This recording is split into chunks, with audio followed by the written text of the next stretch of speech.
Botcopy is for all industries, but today let's talk about how it helps the video game industry. We had a chance to talk with Riot Games, one of the most innovative game developers on the planet. Here are some highlights from that talk.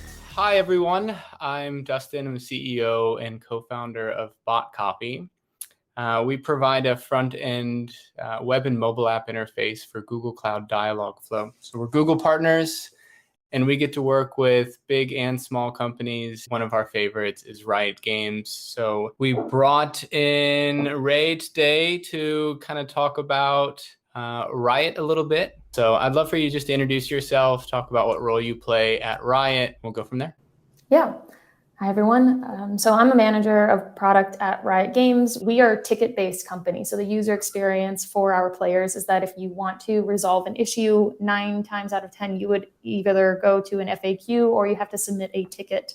All of our metrics are driven towards deflection, the ability for us to make sure that they don't need to speak to an agent. Most other enterprises are in the same position where they're with one cloud vendor that also provides a really nice NLU.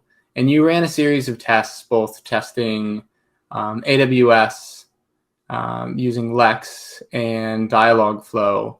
What'd you kind of find during those tests? What we did was we actually built 2 of the exact same bots using the exact same intents across both of the different platforms for solving tech tickets, and tested it against a 30-30-30 ABC test, I guess, on our website for all of the tech-related tickets. And what that means is that we actually integrate Google Analytics across all of our websites. Yeah. And you can do a split test where 33% of people were able to see the Google bot, 33% of people were able to see the Amazon bot, and 33% of people saw nothing. If either Google and Amazon end up submitting less tickets than what our control is, we can invariably say that that's a proxy for a group of people who would not submit tickets. Google was able actually to show what your flow was, or we were able to dive deep into the logs to actually pull out the chats and then identify what we needed to build in for the right intents to meet their needs. And a faster rate of development for that allowed us to go and pick them as our solution. You think that Google, the way that was set up, is making training and everything easier for the chatbot in the future? In Dialogflow, if you start a new flow at the very top, at the start, if you say, hey, for anything that doesn't match, automatically default to this, you would actually have to set that individually for each piece on Amazon Connect. And we looked at the data, and Amazon had done significantly worse. These human errors just weren't accounted for in the actual service, that it created intents to be mismatched all the time. So we've been working with you guys since, I'd say like roughly late December. What's that experience been like as far as working with Botcopy on the front end side? And how have you seen, were you testing with Amazon a different front end? And did you see any higher conversion rates using the other 2? Yeah, so we love working with Botcopy. That has been awesome. Testing with Botcopy versus Amazon during this, again, prototyping phase, it was really interesting to see how you could scale with Botcopy and Google really quickly. With Botcopy and Google, when we had done the first prototype, and we go through like usually a series of 3 tests. We say a first test is just to make sure nothing's completely broken. We went back and we fixed everything with Amazon that we saw, like with all the human errors. Yeah. And we said, okay, we're going to go and do a second test and get into a larger testing suite. So we said, okay, we're going to, instead of doing only on like 5 or 6 pages, we opened it up to something like 5% of all of our players. And immediately Amazon actually also broke, which was weird. We couldn't figure out why they actually, in our test, you saw the data come back to say Google had like something like 30,000 accomplished sessions, and Amazon had 10,000 accomplished sessions, and that these sessions weren't starting. Turns out Amazon had a natural limit on their backend that they would have to go and adjust that didn't allow for more than 100 concurrent sessions at the same time. And we wouldn't have run into this limit had we not done like at least another set of tests, just to make sure that we were testing for scale and we're testing for the future of what we want to build. So working with Botcopy, we were able to say, great, like one, you had helped us with a ton of the authentication services and making sure that we could throw it up on our website rather quickly, because we had started the project, and within 3 months working with this team helping us get this onto our testing suite is really all you want to see, right? Do you want to know that this project is worth investing in? Yeah. And with Google, I mean, with Amazon, we had to build the UI, and it was really janky. At the end of the day, while most of the engineers had originally started with, yeah, Amazon's going to fit our needs, the user experience, the higher level testing allowed us to actually test for scale and test for ease of implementation. That ultimately convinced them to side with Google. We're actually running a series of multiple tests for A/B testing for now account-based questions with Botcopy through authenticating the player, giving them their player data, recognizing all the different ways that they ask for how they want GDPR data or whatnot, and then being able to share that.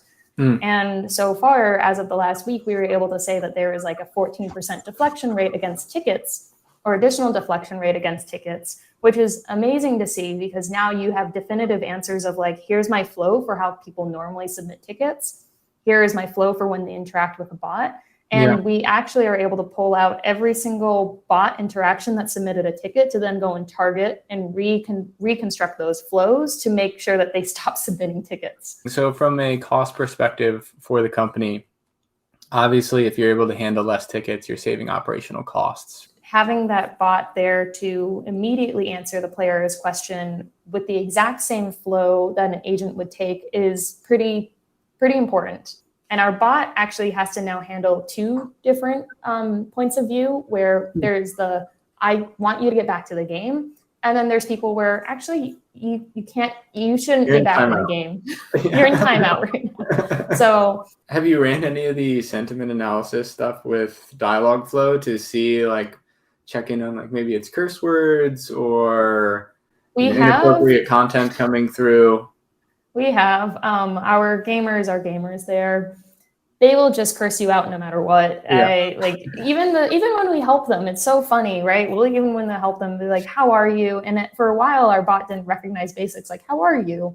"How's it going?" And so we've added we worked with our writers to add in some flair. Like, we are like, I am a simple automation. I have no feelings. My sole purpose is to serve you. Like, little things like that have actually improved sentiment and made people like pretty happy about our bot. Can you talk a little bit about the team that you've put in place? Our team at its core is 2 engineers, a business analyst, and roughly a UX designer. And I have a quality manager that comes in and asks a bunch of questions. Our borrowed team is our data science team.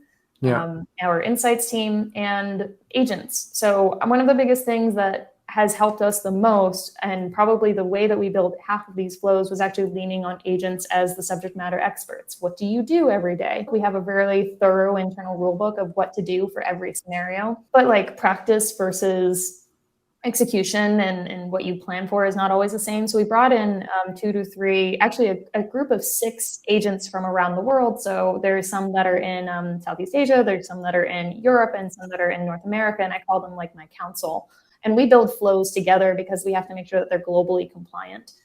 Another interesting thing about Riot is your international presence and probably the eventual need for like multiple languages. We want to prove that the bot works, right? If you can prove it works in one language, you can invariably prove that it works for all other languages. So we actually have an internal service that will say, great, using Google's API, we're going to download and throw it into all of our localization teams, where around the world, there's a whole team that will localize every word that you ever give them to the Riot appropriate phrasing. And they'll add the Riot appropriate flair as well. So think of them as translators and kind of like cool content writers. Cool.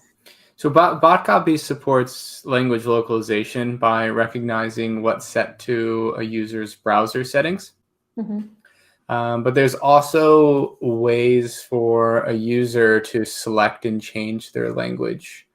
Do you think, by design, which approach do you think you guys would take? So we have, because all of our support pages are also translated into 22 languages, we're probably correlated to the page setting in the browser that they're on. Any kind of last piece of advice you have for anybody kind of just getting started in their chat journey, or just in general about chat? I think make sure that you know what you're getting into, right? There's in that it's relevant for your company. Again, we had to have a very data-driven approach to prove deflection from a very early stage in order to prove to our regional stakeholders that this was an investment worth taking on. I love your approach. It's been awesome working with you guys. Appreciate you joining us today. Thanks, Dustin. I think that's a wrap. Transform your customer service the smart way. Go to botcopy.com and talk to our bot to set up an appointment.